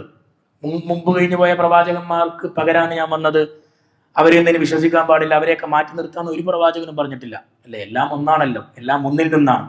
എല്ലാവരും അതാത് കാലഘട്ടത്തെയാണ് അഭിമുഖീകരിച്ചത്. മൂസാ നബി ആ കാലഘട്ടത്തെ ആ രീതിയിൽ അഭിമുഖീകരിച്ചു, ഈസാ നബി ഈ കാലഘട്ടത്തെ അങ്ങനെ അഭിമുഖീകരിച്ചു. ഈസാ നബിയുടെ പ്രത്യേകത എന്താണെന്ന് വെച്ചാൽ, മൂസാ നബി അലൈഹി സ്വലാത്തു വസ്സലാമിനെ തള്ളിക്കളയാനല്ല പറഞ്ഞത്, മറിച്ച് മൂസാ നബിയെ ഫോളോ ചെയ്യാനാണ് പറഞ്ഞത്, തൗറാത്തിനെ വിശ്വസിക്കാനാണ് പറഞ്ഞത്. മുൻകഴിഞ്ഞു പോയ വേദത്തിലുള്ള ബുദ്ധിമുട്ടേറിയ നിയമങ്ങൾ ലഘൂകരിക്കാനാണ് ഞാൻ വന്നത് എന്നാണ് പറഞ്ഞത്. അങ്ങനെയാണ് ഈസാ നബി അലൈഹി സ്വലാത്തു വസ്സലാം ആരോട് സംസാരിക്കുന്നത്? ഇസ്രായേലിയരോട് സംസാരിക്കുന്നത്, തന്റെ സമുദായത്തോട് സംസാരിക്കുന്നത്. വഇദ് ഖാല ഈസ ഇബ്നു മറിയം യാ ബനി ഇസ്രായീല ഇന്നി റസൂലുള്ളാഹി ഇലൈക്കും മുസദ്ദിഖൻ ലിമാ ബൈന യദയ്യ മിനത് തൗറ വമുബശ്ശിറൻ ബിറസൂലി യഅതി മിൻ ബഅദി ഇസ്മുഹു അഹ്മദ്. മൂസാ നബിയെ മാത്രമല്ല ഈസാ നബി എന്താക്കുന്നത്? സത്യപ്പെടുത്തുന്നത്. പിന്നെന്തും കൂടി പറയുന്നുണ്ട്, എനിക്ക് ശേഷം ഒരു പ്രവാചകൻ വരും, യഅതി മിൻ ബഅദി ഇസ്മുഹു അഹ്മദ്. അഹ്മദ് എന്ന പേരിൽ ഒരു പ്രവാചകനും കൂടി വരാനിരിക്കുന്നു. മുമ്പ് വന്ന പ്രവാചകനെ തസ്ദീഖ് ചെയ്ത് വരാനിരിക്കുന്ന ഒരു പ്രവാചകനെ കുറിച്ച് മുന്നറിയിപ്പ് നൽകിയിട്ടാണ് ഈസാ നബി അലൈഹി സ്വലാത്തു വസ്സലാം തന്റെ സമുദായത്തെ, തന്റെ സമൂഹത്തെ അഭിസംബോധന ചെയ്യുന്നത്. ഇത് ഞാൻ എന്തിനാ പറയുന്നത് എന്ന് ചോദിച്ചാൽ, അപ്പോഴാണ് ഇസ്ലാം ക്രൈസ്തവത എവിടെയൊക്കെയാണ് ഇത് വ്യതിരിക്തമാവുന്നത്. എന്താണ് മോഡേൺ ക്രിസ്ത്യാനിറ്റി, എന്താണ് പൗരാണിക ക്രിസ്ത്യാനിറ്റി, എന്തുകൊണ്ടാണ് കുറെ സഭകൾ, എന്തുകൊണ്ടാണ് ക്രിസ്ത്യൻസിൽ ഇത്രമാത്രം പലതരത്തിലുള്ള അഭിപ്രായ ഭിന്നതകൾ? അല്ലെ, നമ്മൾ ഒരുപാട് സഭകളെ കുറിച്ചും ഒരുപാട് വിശ്വാസത്തെ കുറിച്ചൊക്കെ കേൾക്കാറുണ്ട്. അത് നിങ്ങൾക്ക് കുറച്ചുകൂടി മനസ്സിലാക്കാൻ വേണ്ടിയിട്ടാണ് ഞാൻ അങ്ങനെ പറയുന്നത്. ഈസാ നബി അലൈഹി സ്വലാത്തു വസ്സലാം പറഞ്ഞതെല്ലാം അന്നത്തെ ചില വിഭാഗം പറഞ്ഞതെന്നും, എന്നാൽ ഈസാ നബി പറഞ്ഞതിന് അതേപോലെ പറഞ്ഞ ക്രിസ്ത്യാനികളുണ്ട് എന്നൊക്കെ നമ്മൾ ഇൻഷാ അല്ലാഹ് വരുന്ന സംസാരത്തിൽ പറയും. ഞാൻ നേരത്തെ പറഞ്ഞു, ഇസ്രായേലിലേക്കുള്ള അവസാനത്തെ പ്രവാചകനാണ് ആര്? ഈസാ നബി. ഇസ്രായേലിലേക്ക് മാത്രമായിട്ട് വന്ന പ്രവാചകനാണ് ആര്? ഈസാ നബി അലൈഹി സ്വലാത്തു വസ്സലാം. അത് പഴയ നിയമത്തിലും ന്യൂ ടെസ്റ്റ്മെന്റിലും ഓൾഡ് ടെസ്റ്റ്മെന്റിലും ഖുർആനിലും ഒരേപോലെ പറഞ്ഞ കാര്യമാണ്. പഴയ ബൈബിളിലും പുതിയ ബൈബിളിലും, എന്താ പഴയ ബൈബിള്? ജസ്റ്റ് ഒന്ന് എന്താണ് മെറ്റനോട് ചോദിച്ചാൽ മതി, വാട്ട് ഈസ് ഓൾഡ് ടെസ്റ്റ്മെന്റ്, അല്ലെങ്കിൽ എന്താണ് ബൈബിൾ, പഴയ നിയമം അല്ലെങ്കിൽ പഴയ ബൈബിൾ. അതിൽ പറയും എന്താണ് പുതിയ ബൈബിൾ. ഞാൻ വിശദീകരിക്കേണ്ട ആവശ്യമില്ലല്ലോ. അപ്പൊ പഴയ ബൈബിളിൽ, പുതിയ ബൈബിളിലും പുതിയ നിയമത്തിലും ഖുർആനിലും എല്ലാത്തിലും ഒരുപോലെ പറഞ്ഞ കാര്യമാണ് എന്ത്? ഇസ്രായേലിലേക്ക് വന്ന പ്രവാചകനാണ് ഈസാ നബി, അവരിലേക്ക് വന്ന അവസാനത്തെ റസൂലാണ് ഈസാ നബി. അതേപോലെ തന്നെ ഇങ്ങനെയുള്ള കാര്യങ്ങളൊക്കെ ഇത് മൂന്നിലും പറയുന്നുണ്ട്. എല്ലാവരും വിശ്വസിക്കുന്ന കാര്യമാണ്, മുസ്ലിങ്ങളും വിശ്വസിക്കുന്ന കാര്യമാണ്, ക്രിസ്ത്യാനികളും വിശ്വസിക്കുന്ന കാര്യമാണ്. എന്നാൽ ഈസാ നബിയുടെ കാലഘട്ടത്തിൽ എന്താ സംഭവിച്ചതെന്ന് വെച്ചാൽ, ഈസാ നബിയെ ഇസ്രായേലിയർ എല്ലാ അർത്ഥത്തിലും സ്വീകരിച്ചോ? ഇല്ല. ഈസാ നബി അവർ ആ അർത്ഥത്തിലൊന്നും സ്വീകരിച്ചില്ല എന്ന് മാത്രമല്ല, ഇസ്രായേലിയർ അള്ളാഹുവിൽ നിന്നകുന്നു, ശരീഅത്തിൽ നിന്നകുന്നു, അള്ളാഹിന്റെ നിയമങ്ങളിൽ നിന്നകുന്നു. അവർ ഒരുപാട് തെറ്റുകൾ ചെയ്തു. അവർ വല്ലാതെ ഡീവിയേറ്റ് ചെയ്തു, വല്ലാതെ വ്യതിചലിച്ചു, വല്ലാതെ വഴിതെറ്റിപ്പോയി, ശരീഅത്ത് മറന്നു. ആ സന്ദർഭത്തിലാണ് ഈസാ നബി അലൈഹി സ്വലാത്തു വസ്സലാമിനെ ഇസ്രായേലിലേക്ക് അള്ളാഹു സുബ്ഹാനഹു വ തആല അയക്കുന്നത്. ഈ ഇസ്രായേലിയുടെ ഈ പ്രശ്നത്തെ, ഈ സ്വഭാവത്തെ ന്യൂ ടെസ്റ്റ്മെന്റിൽ, പുതിയ ബൈബിളിലും ഒരുപാട് വിമർശിക്കുന്നത് കാണാം. നമ്മളങ്ങനെ ഇപ്പൊ പുതിയ കാലത്ത് പേടിക്കണം അല്ലെ, നമ്മൾ വിമർശിച്ചു അല്ലെ, രാമായണ വിമർശനം നടത്തി, അങ്ങനെയാണ് ഇങ്ങനെ വംശീയമായിട്ടൊക്കെ വലിയ അർത്ഥത്തിൽ ചർച്ചകൾ നടക്കുന്ന ഒരു ഇന്ത്യ മഹാരാജ്യത്ത് കൂടിയാണ് നമ്മൾ ജീവിക്കുന്നത്. അത് ആ ഇസ്രായേലിയരുടെ മോശം സ്വഭാവത്തെ കുറിച്ച് ഇനി ഖുർആൻ പറയണ്ട, അവരുടെ തന്നെ ബൈബിളിലുണ്ട്. അവരുടെ വിശ്വാസ വ്യതിചലനത്തെക്കുറിച്ചും അവരുടെ വഴികേടിനെ കുറിച്ചൊക്കെ അതിൽ വളരെ കൃത്യമായിട്ട് പറയുന്നതായിട്ട് നമുക്ക് കാണാൻ സാധിക്കും. അതുകൊണ്ട് ഈസാ നബി അലൈഹി സ്വലാത്തു വസ്സലാം അവരിലേക്ക് വന്നപ്പോൾ അവർ ഈസാ നബിയെ വിശ്വസിക്കുന്നതിന് പകരം എന്താ ചെയ്തതെന്ന് വെച്ചാൽ, ഈസാ നബിയെ എതിർക്കുകയാണ് ചെയ്തത്. ഈസാ നബിയെ എതിർക്കുക മാത്രമല്ല, ഈസാ നബിയെ തള്ളിക്കളയുക മാത്രമല്ല, ഈസാ നബി അലൈഹി സ്വലാത്തു വസ്സലാമിനെ കൊല്ലാൻ അന്ന് റോമൻ എംപയർ ആയിരുന്നു. അത് റോമിന്റെ കീഴിലായിരുന്നു ക്രിസ്ത്യാനികൾ ഉണ്ടായിരുന്നത്. അന്ന് റോമിന്റെ കീഴിലായിരുന്നു ഇസ്രായേലിൽ ഉണ്ടായിരുന്നത്. വളരെ ന്യൂനപക്ഷമായിരുന്നു. അപ്പൊ റോമൻ എംപയറെ സംബന്ധിച്ചിടത്തോളം, എംപററെ സംബന്ധിച്ചിടത്തോളം അവരുടെ അധികാരം വിപുലപ്പെടുത്തുക, അധികാരം ഉണ്ടാവുക, സ്ഥാനമാനങ്ങൾ കിട്ടുക എന്നുള്ളതായിരുന്നു. ഇസ്രായേലിനും അത് ആഗ്രഹിച്ചിരുന്നു. ഇസ്രായേലിൽ ഈസാ നബിയോട് പറഞ്ഞു, നമുക്ക് അധികാരം വാങ്ങിത്തരണം. പക്ഷെ ഈസാ നബി അതിനല്ല വന്നത്. അപ്പൊ അതോടുകൂടി കുറച്ചുകൂടി ഈസാ നബിയിൽ നിന്ന് അവരകന്നു. മാത്രമല്ല, അവർ റോമൻ അതോറിറ്റിയോട് പറഞ്ഞു, ഈസാ നബി ഇതാ സ്ഥാനമാനങ്ങൾ ആഗ്രഹിക്കുന്നുണ്ട്, അതുകൊണ്ട് നിങ്ങളുടെ സ്ഥാനങ്ങൾ നഷ്ടപ്പെടാൻ സാധ്യതയുണ്ട്, ഒരു വിപ്ലവത്തിന് സാധ്യതയുണ്ട് എന്ന് പറഞ്ഞിട്ട് കോൺസ്പിറസി തിയറി ഉണ്ടാക്കാൻ. അങ്ങനെയാണ് റോമൻ എംപറർ എന്ത് ചെയ്യണത്? സൈന്യത്തെ, പട്ടാളത്തെ, പോലീസിനെ വിടുന്നത്. ആരെ പിടിക്കാൻ? ഈസാ നബി അലൈഹി സ്വലാത്തു വസ്സലാമിനെ പിടിക്കാൻ വരുന്നു. അങ്ങനെ ഈസാ നബിയെ പിടിച്ചു എന്നാണ് അവരുടെ നരേഷൻ. ഈസാ നബിയെ പിടിക്കുന്നു, അറസ്റ്റ് ചെയ്യുന്നു, ക്രോസിൽ വെക്കുന്നു, ക്രൂസിഫൈ ചെയ്യുന്നു, കുരിശിലേറ്റുന്നു, മരണപ്പെടുന്നു എന്നതാണ് ആരുടെ നരേഷൻ? ക്രിസ്ത്യാനികളുടെ നരേഷൻ. എന്നാൽ നമ്മുടെ നരേഷൻ എന്താണ്? അത് റോമന്റെ രീതി അതാണ്. റോമൻ ആ ചരിത്രം പരിശോധിച്ച് നോക്കിയാൽ ഇപ്പൊ പേർഷ്യൻ, റോമൻ, ബൈസന്റിയൻ അല്ലെ, രണ്ട് വലിയ ശക്തികളായിരുന്നു. ഇന്ന് ബ്രിട്ടൻ അമേരിക്ക എന്നൊക്കെ പറയുന്നത് പോലെ, ബ്രിട്ടൻ അമേരിക്ക അല്ലെങ്കിൽ ചൈന ഇതൊക്കെ മാറി വരികയാണ്, അത് വേറെ കാര്യം. അന്നത്തെ ലോകക്രമത്തെ നിയന്ത്രിച്ചത് ആരായിരുന്നു? പേർഷ്യനും റോമനുമായിരുന്നു അല്ലെ, ബൈസന്റിയനും സാസാനിയൻസുമായിരുന്നു. ആ റോമൻ രീതിയായിരുന്നു എന്ത്? എങ്ങനെയായിരുന്നു അവർ പണിഷ് ചെയ്തിരുന്നത്? ക്രോസിൽ തറച്ചിട്ട് കുരിശിൽ ക്രൂസിഫൈ ചെയ്യുന്ന രീതിയായിരുന്നു. അങ്ങനെ ഈസാ നബിയെ കുരിശിലേറ്റി എന്നാണ് അവർ പറയുന്നത്. അതാണ് ക്രിസ്ത്യൻ നരേഷൻ, അതാണ് ക്രിസ്ത്യൻ നരേറ്റീവ്. അതനുസരിച്ചിട്ടാണ് അവർ പറയുന്നത് ഈസാ നബിയെ കുരിശിലേറ്റി, പിന്നീട് അദ്ദേഹം എന്ത് ചെയ്തു? തിരിച്ചു വന്നു, പുനർജനിച്ചു, പുനരവതരിച്ചു. ഈസാ നബി അലൈഹി സ്വലാത്തു വസ്സലാം പുനരവതരിച്ചു. എന്നാൽ നമ്മുടെ വിശ്വാസം എന്താ? മുസ്ലിങ്ങളുടെ വിശ്വാസം എന്താ? ഖുർആന്റെ നരേഷൻ എന്താണ്? അവർ പറയുന്നത് കുരിശിൽ തറച്ചു, ഈസാ നബീനെ തന്നെയാണ് തറച്ചത്, ഈസാ നബീനെ തന്നെയാണ് കൊന്നത്, ഈസാ നബീനെ തന്നെയാണ് ക്രൂസിഫൈ ചെയ്തിട്ടുള്ളത്. അങ്ങനെ കുഴിമാടത്തിൽ നിന്ന് പിന്നീട് എന്ത് ചെയ്യാണ്? അദ്ദേഹം തിരിച്ചു വരികയാണ് എന്നാണ് പറയുന്നത്. എന്നാൽ ഖുർആൻ പറയുന്നത് എന്താ? അത് പരിശുദ്ധ ഖുർആനിൽ സൂറ അൽ ഇംറാനിൽ അല്ലാഹു സുബ്ഹാനഹു വ തആല വളരെ കൃത്യമായിട്ട് പറയുന്നുണ്ട്. വഖൗലിഹി ഇന്നാ ഖതൽനൽ മസീഹ ഈസ ഇബ്ന മറിയം റസൂലല്ലാഹ് വമാ ഖതലൂഹു വമാ സ്വലബൂഹു വലാകിൻ ശുബ്ബിഹ ലഹും വഇന്നൽ ലദീന ഇഖ്തലഫു ഫീഹി ലഫീ ശക്കിൻ മിൻ. അല്ലാഹ് പറയാണ്, അവർ ഈസാ നബി വന്ന അന്ന് തൊട്ട് ക്രിസ്ത്യാനികൾ അല്ലെങ്കിൽ ഈസാ നബിയുടെ അനുയായികൾ, ഈസാ നബിയുടെ ഫോളോവേഴ്സ് സംശയത്തിലായിരുന്നു, ഇഖ്തിലാഫിലായിരുന്നു, അവർ അഭിപ്രായ വ്യത്യാസത്തിലായിരുന്നു. മുഴുവൻ അഭിപ്രായ വ്യത്യാസമാണ്, സംശയമാണ്. എന്താണ് സംശയം? ഈസാ നബി തന്നെയാണോ? ഈസാ നബിയും ദൈവവും, ജീസസും ദൈവവുമായിട്ടുള്ള ബന്ധം എന്താണ്? ഈസാ നബിനെ തന്നെയാണോ കുരിശിലേറ്റിയത്? ഈസാ നബി തന്നെയാണോ തിരിച്ചു വന്നത്? ഈസാ നബി തന്നെയാണോ ഉയർത്തെഴുന്നേൽപ്പിക്കപ്പെട്ടത്? ഇങ്ങനെ ഒരുപാട് സംശയങ്ങൾ അവരുടെ തുടക്കത്തിൽ തന്നെയുണ്ട്. അള്ളാഹ് പറയണ എന്താണ്? ഖുർആൻ പറയണ എന്താണ്? ഈസാ നബീനെ അവരെന്ത് ചെയ്തിട്ടില്ല? ഖൗലിഹിം, അവരുടെ കൗലുണ്ടല്ലോ, അവരുടെ സംസാരം ഉണ്ടല്ലോ, എന്ത്? ഇന്നാ ഖതൽനൽ മസീഹ ഈസ ഇബ്ന മറിയം, ഞങ്ങൾ ഈസാ നബിയെ കൊന്നിരിക്കുന്നു എന്ന് പറയുന്ന അവരുടെ കൗലുണ്ടല്ലോ, അത് തെറ്റാണ്, അത് ആരോപണം മാത്രമാണ്, അത് നുണയാണ്, അത് പച്ച നുണയാണ്. ഇന്നാ ഖതൽനൽ മസീഹ ഈസ ഇബ്ന മറിയം വമാ ഖതലൂഹു, അവർ ഈസാ നബിനെ കൊന്നിട്ടുമില്ല, വമാ സ്വലബൂഹു, അവർ ഈസാ നബിയെ കുരിശിലേറ്റിയിട്ടുമില്ല, വലാകിൻ ശുബ്ബിഹ ലഹു, എന്നാൽ അവർക്ക് അങ്ങനെ തോന്നിപ്പിക്കുകയായിരുന്നു. എന്താ സംഭവം എന്ന് വെച്ചാൽ, ജൂദാസിനെ അറിയില്ലേ? ജൂദാസ് എന്ന് പറഞ്ഞ ആരാ? നമുക്കിപ്പോ അങ്ങനെ ഒരു ടേം കോയിൻ ചെയ്തു വന്നിട്ടുണ്ട്. ജൂദാസ് എന്ന് പറഞ്ഞ ആരാണ്? വഞ്ചകൻ അല്ലെ? ആരാണ് ജൂദാസ്? ഈസാ നബിയെ ഒറ്റുകൊടുത്ത ആളാണ് ആര്? ജൂദാസ്, യൂദാസ്, ജ്യോതിസ്.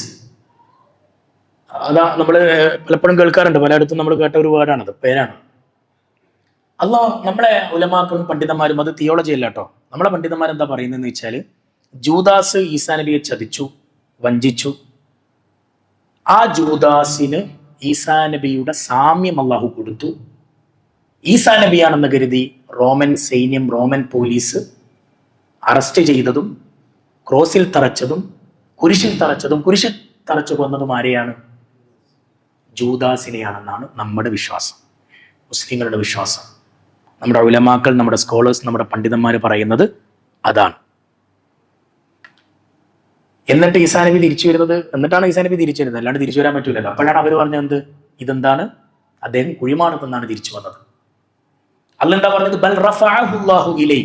അവർ പറയുന്നു ഈസാ നബിയെ കൊന്നു, കുരിശിൽ തറച്ചു. അല്ലാഹ് എന്താ പറയുന്നതല്ല, ബൽ റഫഅഹു അല്ലാഹു ഇലൈഹി, അല്ലാഹുവിലേക്ക് ഉയർത്തുകയാണ് ചെയ്തത് എന്നാണ് പരിശുദ്ധ ഖുർആനിൽ അല്ലാഹു സുബ്ഹാനഹു വ തആല വളരെ കൃത്യമായിട്ട് പറയുന്നത്. അപ്പൊ ഞാൻ നേരത്തെ പറഞ്ഞതുപോലെ ജൂദാസിനെയാണ് യഥാർത്ഥത്തിൽ റോമൻ പോലീസ് അറസ്റ്റ് ചെയ്തതും കൊന്നതും.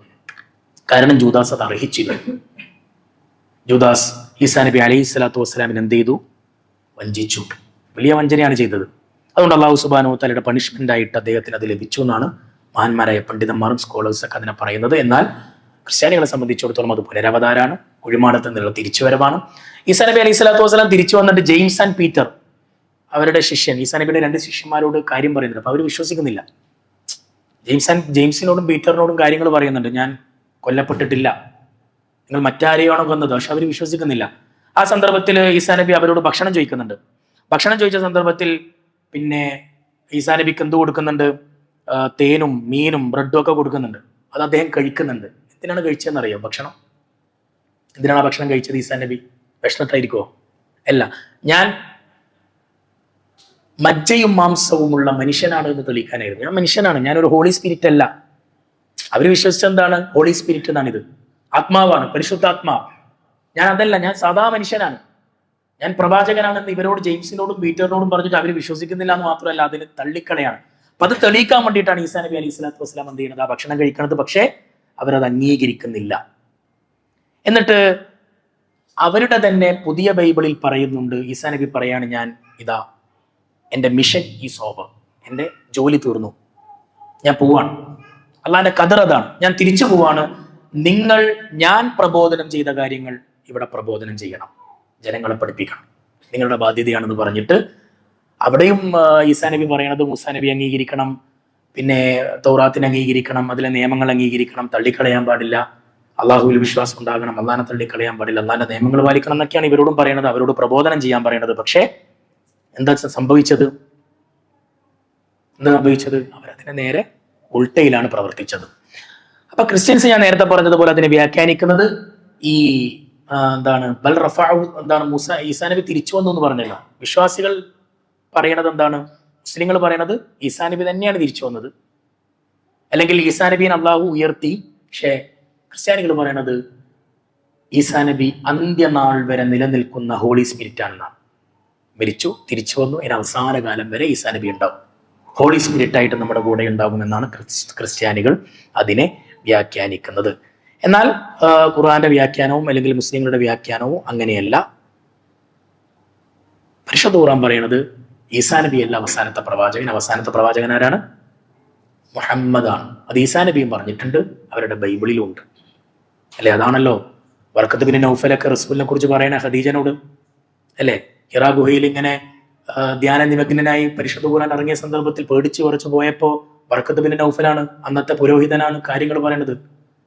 ഇദ്ദേഹത്തെ കുറിച്ച് നമ്മുടെ ഗ്രന്ഥത്തിലുണ്ടെന്നൊക്കെ പറയുന്നത് അതാണ്. അന്നത്തെ ക്രിസ്ത്യാനികൾക്ക് അത് അറിയായിരുന്നു. അപ്പൊ അങ്ങനെ ഈസാ നബി അലൈഹി സ്വലാത്തു വസ്സലാമിനെ അവർ തന്നെ തള്ളിക്കളയാണ്, അവർ തന്നെ ഒഴിവാക്കുകയാണ്, അവർ തന്നെ അദ്ദേഹം പിൻപറ്റാൻ പറഞ്ഞ കാര്യങ്ങളെ റദ്ദ് ചെയ്യാണ്. ഞാൻ പറഞ്ഞു വന്നത് എന്താന്ന് ചോദിച്ചാൽ, from the beginning Christianity split-up ആവുന്നുണ്ട്. തുടക്കത്തിൽ തന്നെ അവരെന്ത് ചെയ്യുന്നുണ്ട്? സ്പ്ലിറ്റപ്പ് ആവുന്നുണ്ട്, അവർ അഭിപ്രായ ഭിന്നതയിൽ ആകുന്നുണ്ട്. എന്നാൽ മുസ്ലിം സമുദായത്തെ സംബന്ധിച്ചിടത്തോളം അങ്ങനെ ഒരു പ്രശ്നമില്ല, അല്ലെ? അള്ളാന്റെ കാര്യത്തിലില്ല, പ്രവാചകന്മാരുടെ കാര്യത്തിലില്ല. നമ്മൾ തമ്മിലുള്ള വ്യത്യാസം എന്താണ്? കുറെ ശാഖാപരമായ കാര്യങ്ങളാണ്. നമുക്ക് ഈമാൻ കാര്യത്തിൽ, ഇസ്ലാം കാര്യത്തിൽ ഏതെങ്കിലും വിശ്വാസികൾക്ക് വ്യത്യസ്തത ഉണ്ടോ? ഇല്ല, എല്ലാം നമുക്ക് ഒന്ന് തന്നെയാണ്. പക്ഷെ അവരെ സംബന്ധിച്ചിടത്തോളം അവർക്ക് അപ്പം തന്നെ തുടങ്ങിയിട്ടുണ്ട്, ഇത് ദൈവാണോ? ക്രിസ്ത്യാനികളിൽ ഈസാ നബി പ്രവാചകനാണെന്ന് വിശ്വസിക്കുന്ന ഒരുപാട് ക്രിസ്ത്യൻസ് ഉണ്ട്. അതിന്റെ കഥ എന്താണെന്ന് ഞാൻ പറയാം. എങ്ങനെയാണ് അതൊക്കെ മറികടന്ന് ഇപ്പോഴത്തെ ക്രിസ്ത്യാനിറ്റി വന്നതെന്ന് ഞാൻ പറയാം. എന്താണ് ഇന്ന് യൂറോപ്പിൽ സംഭവിക്കുന്നതെന്നും ഞാൻ പറയാം. നമുക്കറിയാം, നമ്മുടെ മുമ്പിലുള്ള കാര്യമാണ്. അപ്പം അവരുടെ തുടക്കത്തിൽ തന്നെ ക്രിസ്ത്യാനിറ്റി സ്പ്ലിറ്റപ്പ് ആവുന്നുണ്ട്, പ്രശ്നങ്ങളാവുന്നുണ്ട്. എന്നാൽ മുസ്ലിം സമുദായത്തെ സംബന്ധിച്ചിടത്തോളം അങ്ങനെ ഒരു പ്രശ്നമില്ല. ക്രിസ്ത്യാനിറ്റി അതിന്റെ തുടർച്ചയിൽ തന്നെ, തുടക്കത്തിൽ തന്നെ, അതിന്റെ ബിഗിനിങ്ങിൽ തന്നെ, അതിന്റെ സ്റ്റാർട്ടിങ്ങിൽ തന്നെ ആരാണ് ജീസസ്, എന്താണ് ദൈവവുമായിട്ടുള്ള ബന്ധം, അത് ഹോളി സ്പിരിറ്റ് ആണോ, അത് സ്പിരിറ്റ് ആണോ, അത് ദൈവാണോ, ദൈവപുത്രനാണോ, ദൈവ നിയുക്തനാണോ, കലിമത്താണോ, വേർഡാണോ, ഇങ്ങനെ ഒരുപാട് അഭിപ്രായ വ്യത്യാസങ്ങൾ, ഒരുപാട് ചർച്ചകൾ അവർക്കിടയിൽ നടക്കുന്നുണ്ട്, പലതരം അഭിപ്രായങ്ങളുണ്ട്. എന്നാൽ റിയൽ ക്രിസ്ത്യൻസിനെ സംബന്ധിച്ചിടത്തോളം, ജൂയിഷ് ക്രിസ്ത്യൻസ്, അങ്ങനെ ഒരുപാട് ക്രിസ്ത്യൻസ് ഉണ്ട് കേട്ടോ. ജൂയിഷ് ക്രിസ്ത്യൻസ് ഉണ്ട്, അതേപോലെ തന്നെ ഇബാഡിയൻസ് എന്നൊക്കെ പറഞ്ഞ ഒരുപാട് ക്രിസ്ത്യൻസ് ഉണ്ട്. ആദ്യത്തെ യഥാർത്ഥ ക്രിസ്ത്യാനികൾ, അവരെ സംബന്ധിച്ചിടത്തോളം അവരുടെ വിശ്വാസം എന്താണെന്ന് ചോദിച്ചാൽ, ഈസാ നബി പ്രവാചകനാണ്, ഈസാ നബി ദൈവമല്ല, ഈസാ നബി അള്ളാഹുവിനാൽ നിയുക്തനായ പ്രവാചകനാണെന്നാണ് അവർ വിശ്വസിക്കുന്നത്. അപ്പോ അതാണ് പിന്നെ അതുവരെയുള്ള കാര്യങ്ങൾ. ആ ക്രിസ്ത്യൻസിന് പിന്നെ എന്ത് സംഭവിച്ചു? അവരെവിടെ പോയി? ഇപ്പോഴുള്ള മോഡേൺ ക്രിസ്ത്യാനിറ്റിയുടെ പ്രത്യേകത എന്താണ്? ഞാൻ നേരത്തെ പറഞ്ഞു, പൗരാണിക ക്രിസ്ത്യൻസ്, അന്നത്തെ ക്രിസ്ത്യാനികൾ ഈ ത്രിയേകത്വത്തിൽ, ട്രിനിറ്റിയിൽ വിശ്വസിച്ചിരുന്നില്ല. എന്താണ് ട്രിനിറ്റി എന്ന് പറഞ്ഞാൽ? എന്താ ത്രിയേകത്വം? അതെന്താ നമ്മൾ പറയില്ല, എന്താ വേർഡ് പറയാ? ദൈവം, പുത്രൻ, പരിശുദ്ധാത്മാവ്. അത് വിശ്വസിക്കാതെ ഒരുപാട് ക്രിസ്ത്യാനികൾ അന്ന് ഉണ്ടായിരുന്നു. അവർക്ക് എന്ത് സംഭവിച്ചു എന്നാണ് ഞാൻ പറഞ്ഞു വരുന്നത്. അവർ മൂസാ നബിയുടെ നിയമം ഫോളോ ചെയ്തിരുന്നു, മൂസാ നബിയിൽ വിശ്വസിച്ചിരുന്നു, ഒരു പ്രവാചകൻ വരുന്നുണ്ട്, അത് മുഹമ്മദാണെന്ന് അവർക്ക് അറിയായിരുന്നു, അവരത് അംഗീകരിച്ചിരുന്നു. എന്നാൽ മറുഭാഗത്ത് ചില ക്രിസ്ത്യാനികൾ എന്ത് ചെയ്തു? ഈസാ നബി പറഞ്ഞതിന്റെ നേരെ എതിരായിട്ടാണ് അവർ പ്രവർത്തിച്ചതും അവർ മുന്നോട്ട് പോയതും. ഞാനത് അതിന് കൂടുതൽ വിശദീകരിക്കുന്നില്ല. പിന്നെ അവസാനമായിട്ട് പറയാം, ചുരുക്കി പറയാം, ഞാൻ നേരത്തെ പറഞ്ഞു 2 വിഭാഗം, ഒരുപാട് വിഭാഗം ക്രിസ്ത്യൻസ് ഉണ്ട്. അന്ന് തന്നെ പല വിഭാഗം ക്രിസ്ത്യൻസ് ഉണ്ട്. ക്രിസ്ത്യൻസിൽ തന്നെ പലതരം വേർഷനുകൾ ഉണ്ട്. അതിൽ ഈസാ നബി പറഞ്ഞതുപോലെ ജീവിച്ച അംഗീകരിച്ച ക്രിസ്ത്യൻസ് ഉണ്ട്. അതിൽ നിന്ന് സ്പ്ലിറ്റപ്പ് ആയ ക്രിസ്ത്യൻസ് ഉണ്ട്. അവരിൽ നമ്മളിപ്പോൾ കാണുന്ന മോഡേൺ ക്രിസ്ത്യാനിറ്റിയുടെ പ്രധാനപ്പെട്ട 2 പ്രമുഖ ഫിഗർ എന്താണെന്ന് ചോദിച്ചാൽ, ഇപ്പോൾ നമ്മൾ ലോകത്ത് കാണുന്ന, യൂറോപ്പിൽ കാണുന്ന, ഇവിടെയൊക്കെ കാണുന്ന ഈ ക്രിസ്ത്യാനിറ്റി ഫോം ചെയ്യപ്പെടുന്നത് എവിടെ നിന്നാണെന്ന് ചോദിച്ചാൽ 2 പ്രധാനപ്പെട്ട ഫിഗറിൽ നിന്നാണ്, 2 വ്യക്തികളിൽ നിന്നാണ്. ഒന്നാമത്തെ ആൾ എന്ന് പറയുന്നത് പോൾ എന്ന് പറയുന്ന ആളാണ്. ഒന്നാമത്തെ ആളാരാണ്? പോൾ. ആ പോളിൽ നിന്നാണ് നമ്മൾ ഇപ്പോൾ കാണുന്ന ക്രിസ്ത്യാനിറ്റി എന്ത് ചെയ്തത്? ഫോം ചെയ്യപ്പെടുന്നത്. ആരായിരുന്നു പോൾ എന്ന് ചോദിച്ചാൽ, പോള് ജീസസിനെ നേരിട്ട് കാണാത്ത ആളാണ്, നേരിട്ട് മീറ്റ് ചെയ്തിട്ടില്ല, പക്ഷെ സ്വപ്നത്തിൽ കണ്ടിട്ടുണ്ട്. അതാണ് പോൾ. ആ പോള് ക്രിസ്ത്യാനിയായിരുന്നില്ല, ക്രിസ്ത്യാനിറ്റിയിലേക്ക് കൺവേർട്ട് ചെയ്യപ്പെട്ട ആളാണ്. അദ്ദേഹം പറയുന്നത് എന്താന്ന് വെച്ചാൽ, അദ്ദേഹം വേറൊരു ക്രിസ്ത്യാനിറ്റിയാണ് പ്രബോധനം ചെയ്തത്. ഈസാ നബി പറയാതെ ക്രിസ്ത്യാനിറ്റിയാണ് ഈ പോൾ എന്ത് ചെയ്തത്? പ്രബോധനം ചെയ്തത്. അദ്ദേഹം പറഞ്ഞു, ജീസസ് എന്ന് പറഞ്ഞാൽ വെറും ദൈവപുത്രനല്ല, ആരാണ്? ദൈവം തന്നെയാണ് എന്നാണ് ആര് പറഞ്ഞത്? പോൾ പറഞ്ഞത്. പിന്നെ പോൾ പറഞ്ഞ മറ്റൊരു കാര്യം എന്താന്ന് വെച്ചാൽ, ഈസാ നബിയിൽ വിശ്വസിച്ചാൽ മതി. You believe in Isa, you will be saved. Isa നബിയിൽ വിശ്വസിച്ചാൽ മതി, വേറൊന്നും ചെയ്യണ്ട. നമ്മുടെ കൂട്ടത്തിൽ അങ്ങനെയുണ്ട് കുറെ ആൾക്കാർ. മുസ്ലിങ്ങളായാൽ മതി, ഒന്നും ചെയ്യണ്ട, കർമ്മങ്ങൾ ചെയ്യണ്ട എന്ന് പറയുന്ന ടീമൊക്കെ ഉണ്ട്. അതുകൊണ്ടാണ് ഈ അക്കീദയിൽ നിന്നും മാറിപ്പോകുന്നവരെന്നൊക്കെ പറയണേ. നമ്മളെ സംബന്ധിച്ചിടത്തോളം അങ്ങനെയാണോ? നമുക്ക് എന്ത് വേണം? ഈമാനുണ്ട്, ഇസ്ലാം ഉണ്ടല്ലേ? രണ്ടുമില്ലേ? രണ്ടും കൂടി ചേരുമ്പോഴല്ലേ ഒരു മുഅ്മിനും മുസ്ലിം ഉണ്ടാവുക. മുസ്ലിം മാത്രമാണോ അല്ല? അപ്പൊ ഈ പോളിനെ സംബന്ധിച്ചിടത്തോളം പോള് പറഞ്ഞു, ഈസാ നബി ദൈവപുത്രനാണ്, മാത്രമല്ല ഈസാ നബിയിൽ വിശ്വസിച്ചാൽ മാത്രം മതി, ഒരു കർമ്മവും ചെയ്യണ്ട, യു വിൽ ബി സേവ്ഡ്. നിങ്ങൾ സംരക്ഷിക്കപ്പെടും, നിങ്ങൾ ദൈവത്തിന്റെ സ്വർഗത്തിലേക്ക് ആനയിക്കപ്പെടുമെന്നാണ് പോള് പറഞ്ഞത്. എന്ന് പറഞ്ഞാൽ ജീസസിന്റെ നിയമങ്ങൾ പാലിക്കണമെന്നില്ല. മാത്രമല്ല പോള് പറഞ്ഞ മൂന്നാമത്തെ ഒരു കാര്യം, ജീസസ് ലോകത്തിനുള്ള സന്ദേശമാണ്. ജീസസ് ആരാണ്? ലോകത്തിനുള്ള സന്ദേശമാണ്, ലോകാവസാനം വരെയുള്ള പിന്നെ പ്രവാചകനാണെന്നാണ് പറഞ്ഞത്. ഇത് മൂന്നും പറയാത്ത ആളാണ് ആര്? ഈസാ നബി. ഈസാ നബി പറഞ്ഞു ഞാൻ ദൈവപുത്രനാണെന്ന്. ഈസാ നബി പറഞ്ഞു എന്റെ നിയമങ്ങൾ പാലിക്കണ്ടെന്ന്. നേരെ മറിച്ച് പാലിക്കണം എന്നാണ് പറഞ്ഞത്. ഈസാ നബി പറഞ്ഞു ഞാൻ ലോകത്തിനുള്ള പ്രവാചകനാണെന്നല്ല, ഞാൻ എങ്ങോട്ടാണ്? അന്നി റസൂലുള്ളാഹിയിലേക്കും ഇലാ ബനി ഇസ്രായേൽ, അങ്ങനെ തന്നെ പറയുന്നുണ്ട് പരിശുദ്ധ ഖുർആനിൽ. അത് ഓൾഡ് ടെസ്റ്റ്മെന്റിലും എല്ലാത്തിലും ഉണ്ട്. ഇതിന്റെ നേർ വിപരീതമാണ് പോൾ പറയുന്നത്. ഓക്കെ. എന്നാൽ രണ്ടാമത്തെ ഫിഗർ അവസാനിപ്പിക്കട്ടോ, കഴിഞ്ഞു. രണ്ടാമത്തെ ഫിഗർ ആരാന്ന് ചോദിച്ചാൽ കോൺസ്റ്റന്റീൻ ആണ്. എന്ന് പറഞ്ഞാൽ റോമൻ എംപറർ ആയിട്ടുള്ള കോൺസ്റ്റന്റീൻ. മോഡേൺ ക്രിസ്ത്യാനിറ്റി ഫോം ചെയ്യപ്പെട്ടത് ഈ ഒരു ഫിഗറിൽ നിന്ന് കൂടിയാണ്. ഈ കോൺസ്റ്റന്റീൻ എന്ന് പറഞ്ഞാൽ ആരാന്ന് ചോദിച്ചാൽ റസൂലിന് 250 വർഷം മുമ്പ് ജീവിച്ച ആളാണ്. അന്നത്തെ എംപററാണ്, അന്നത്തെ രാജാവാണ്. അന്ന് ക്രിസ്ത്യാനിറ്റി വളരെ ന്യൂനപക്ഷമാണ്, ന്യൂനപക്ഷമാണ്. അന്ന് വളരെയധികം പെർസിക്യൂട്ട് ചെയ്യപ്പെടുന്ന, എക്സൈൽ ചെയ്യപ്പെടുന്ന ഒരു വിഭാഗമായിരുന്നു. വലിയ പീഡനങ്ങൾക്ക് ഇരയാകുന്ന വിഭാഗമായിരുന്നു. ആ സന്ദർഭത്തിൽ കോൺസ്റ്റന്റീൻ തീരുമാനിച്ചുകൊണ്ട് ഇവരെ എന്ത് ചെയ്യാം, നമ്മളിലേക്ക് ചേർത്ത് വെക്കാം.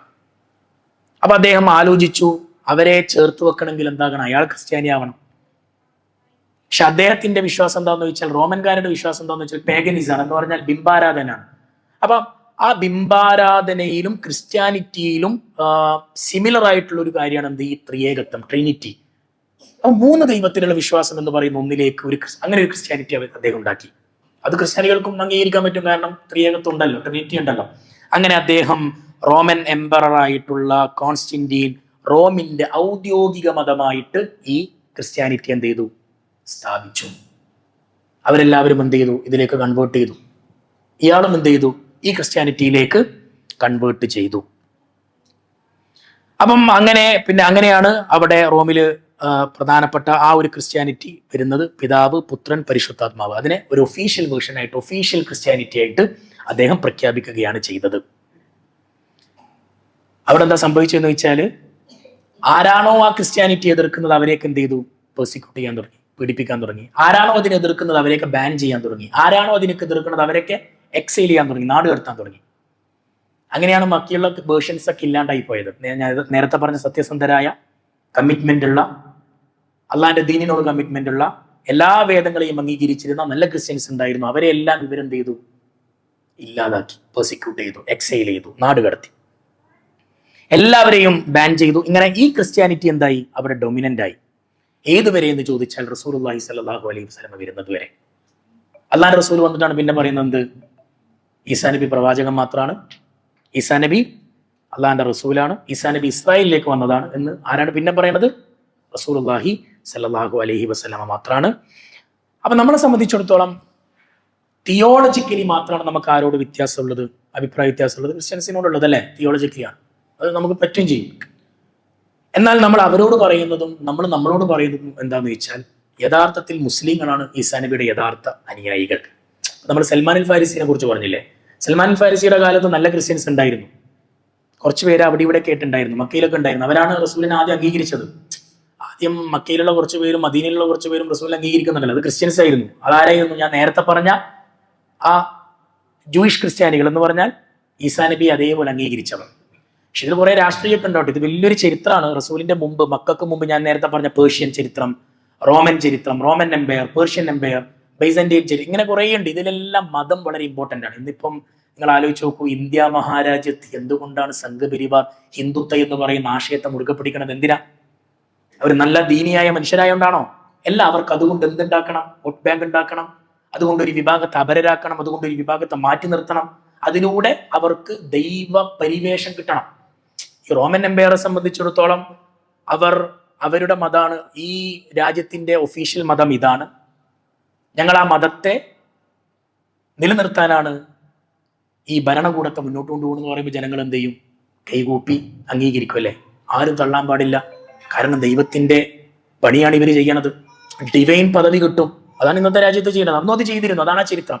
അതുകൊണ്ടാണ് അന്നത്തെ ബാക്കിയുള്ള ക്രിസ്ത്യൻസുകൾ ബാൻ ചെയ്തിട്ടും എക്സൈൽ ചെയ്തിട്ടൊക്കെ അവരെന്ത് ചെയ്തത്? അവർക്ക് ഇഷ്ടപ്പെട്ട, അവർക്ക് താല്പര്യമുള്ള ഒരു ക്രിസ്ത്യാനിറ്റി ഉണ്ടാക്കുകയും, അതാണ് നമ്മളിപ്പോൾ കാണുന്ന ഈ മോഡേൺ ക്രിസ്ത്യാനിറ്റി എന്ന് പറയുന്നത്. അവരിൽ തന്നെ ഒരുപാട് ഈ പറഞ്ഞ പ്രശ്നങ്ങൾ ഇപ്പോഴും ഉണ്ട്. അവരോട് സംവദിക്കുമ്പോൾ നമുക്ക് ഇതൊക്കെ മനസ്സിലാക്കാൻ സാധിക്കും. അതിൽ അള്ളാഹു ഖുറാനിൽ പറയുന്നുണ്ട്, ലതജിദന്ന അശദ്ദന്നാസി അദാവതൻ ലില്ലദീന ആമനുൽ യഹൂദ വല്ലദീന അശ്റകൂ വലതജിദന്ന അഖ്റബഹും മവദ്ദതൻ ലില്ലദീന ആമനു വല്ലദീന ഖാലൂ ഇന്നാ നസാറ. യഹൂദികളെ കുറിച്ച് പറയുന്നത് അവർ ഏറ്റവും ശത്രുതയുള്ളവരാണ് വിശ്വാസികളോട്, ഖുറാനിൽ പറയുന്നതാ. എന്നാൽ ക്രിസ്ത്യാനികളെ കുറിച്ച് പറഞ്ഞത് വലതജിദന്ന അഖ്റബഹും മവദ്ദതൻ ലില്ലദീന ആമനു വല്ലദീന ഖാലൂ ഇന്നാ നസാറ. വിശ്വാസികളോട് മവദ്ദത്തുള്ള, സ്നേഹമുള്ള, ഇഷ്ടമുള്ള, താല്പര്യമുള്ള, സാഹോദര്യമുള്ള ക്രിസ്ത്യാനികൾ എന്ന് പരിശുദ്ധ ഖുർആനിൽ ക്രിസ്ത്യാനികളെ കുറിച്ച് അല്ലാഹു പറയുന്നുണ്ട്. അങ്ങനെയും ക്രിസ്ത്യാനികളുണ്ട്. എന്നാൽ നമ്മൾ നേരത്തെ പറഞ്ഞതുപോലെ അങ്ങനെയാകുമ്പോൾ തന്നെ തിയോളജിക്കലി നമ്മൾ അവരോട് വ്യത്യസ്തപ്പെടുന്നു. എന്നാൽ പൊളിറ്റിക്കലി നമ്മൾ ചിലപ്പോൾ എന്ത് ചെയ്യും? അവരോട് ഐക്യപ്പെടുന്നു. ഇപ്പൊ പുതിയ കാലത്ത് അങ്ങനെയാണ്. നമ്മൾ ക്രിസ്ത്യാനികളായിട്ടും ദലിതരായിട്ടും പിന്നാക്ക സമുദായമായിട്ടൊക്കെ നമ്മൾ പൊളിറ്റിക്കലി എന്ത് ചെയ്യുന്നുണ്ട്? ഒരുമിച്ച് നിൽക്കുന്നുണ്ടല്ലേ? ചേർത്ത് പിടിക്കുന്നുണ്ട്. അതിന്റെ അർത്ഥം നമ്മൾ നമ്മളെ മതം വിട്ടു എന്നാണോ? അവർ നമ്മളെ മതം സ്വീകരിച്ചു എന്നാണോ? നമ്മൾ അവരെ മതം സ്വീകരിച്ചു എന്നാണോ? അല്ല. അപ്പം അങ്ങനെയുള്ള ക്രിസ്ത്യാനികൾ ഇപ്പോഴും ഉണ്ട്. അത് വളരെ ചുരുങ്ങിയ വിഭാഗമാണ്, വളരെ കുറഞ്ഞ വിഭാഗമാണ്. യഥാർത്ഥത്തിൽ ഈസാ നബി അലൈഹി സ്വലാത്തു വസ്സലാമിനെ അംഗീകരിക്കുന്ന, അല്ലെങ്കിൽ ഈസാ നബിയെ ഫോളോ ചെയ്യുന്നവർ നമ്മൾ മനസ്സിലാക്കുന്നത് എന്താണ്? മുസ്ലിങ്ങളാണ് എന്നാണ്. അതാണ് നമ്മുടെ വിശ്വാസം, അതാണ് യാഥാർത്ഥ്യം. ഈസാ നബി പറഞ്ഞതല്ല പോളും കോൺസ്റ്റന്റീനും അടക്കമുള്ള ആൾക്കാർ പ്രചരിപ്പിച്ചത്, പ്രബോധനം ചെയ്തത്. ആ ഡിവേറ്റ് ചെയ്യപ്പെട്ട ക്രിസ്ത്യാനിറ്റിയിലാണ് പലരും ഇപ്പോഴും വിശ്വസിക്കുന്നത്. ആ പ്രശ്നം അങ്ങനെ തന്നെയുണ്ട്. പത്രം മാത്രമാണ് ഇൻഷാ അല്ലാഹ് ഇതുമായി ബന്ധപ്പെട്ടിട്ട് പറയാനുള്ളത്. ഇനി ഇതിൽ എന്തെങ്കിലും സംശയങ്ങൾ ഉണ്ടെങ്കിൽ നിങ്ങൾക്ക് ചോദിക്കാം. സമയം കുറച്ച് പോയിട്ടുണ്ട്. നമ്മൾ മനസ്സിലാക്കുന്നു ഈസാ നബി മരിച്ചിട്ടില്ല, ഈസാ നബി ഇപ്പോഴും ജീവിച്ചിരിക്കുന്നു. ഈസാ നബി ലോകാവസാനത്തിന്റെ സന്ദർഭത്തിൽ തിരിച്ചു വരും. ഇതാരും വിശ്വസിക്കുന്നുണ്ട്? ക്രിസ്ത്യാനികളും വിശ്വസിക്കുന്നുണ്ട്. ക്രിസ്ത്യാനികളും വിശ്വസിക്കുന്നുണ്ട് ഈസാ നബി തിരിച്ചു വരും. മുസ്ലിങ്ങളും വിശ്വസിക്കുന്നുണ്ട് ഈസാ നബി തിരിച്ചു വരും. ഈസാ നബി ആയിരിക്കുമെന്ന് ഇതിന്റെ നേതൃത്വം കൊടുക്കാമെന്ന് നമ്മൾ വിശ്വസിക്കുന്നുണ്ട്. അവരും വിശ്വസിക്കുന്നുണ്ട്. പക്ഷേ അവരെ വിശ്വാസം എന്താണ്? ഹോളി സ്പിരിറ്റ് ആണ്. അത് ഏത് ഈസാ നബിയാണ്? ക്രൂസിഫൈ ചെയ്യപ്പെട്ട് പുനരവതരിച്ച് ഈസാ നബിയാണ്. നമ്മൾ അങ്ങനെയല്ല വിശ്വസിക്കുന്നത് ഈസാ നബി മരിച്ചിട്ടില്ല എന്നാണ്. ഇങ്ങനെയുള്ള കുറേ സിമിലാരിറ്റികളും കുറേ വ്യത്യസ്തങ്ങളൊക്കെ ഉണ്ട്. ഇൻഷാ അല്ലാഹ് ഞാൻ അവസാനിപ്പിക്കുന്നു. വാഖിറു ദഅവാനാ അൽഹംദുലില്ലാഹി റബ്ബിൽ ആലമീൻ. അസ്സലാമു അലൈക്കും.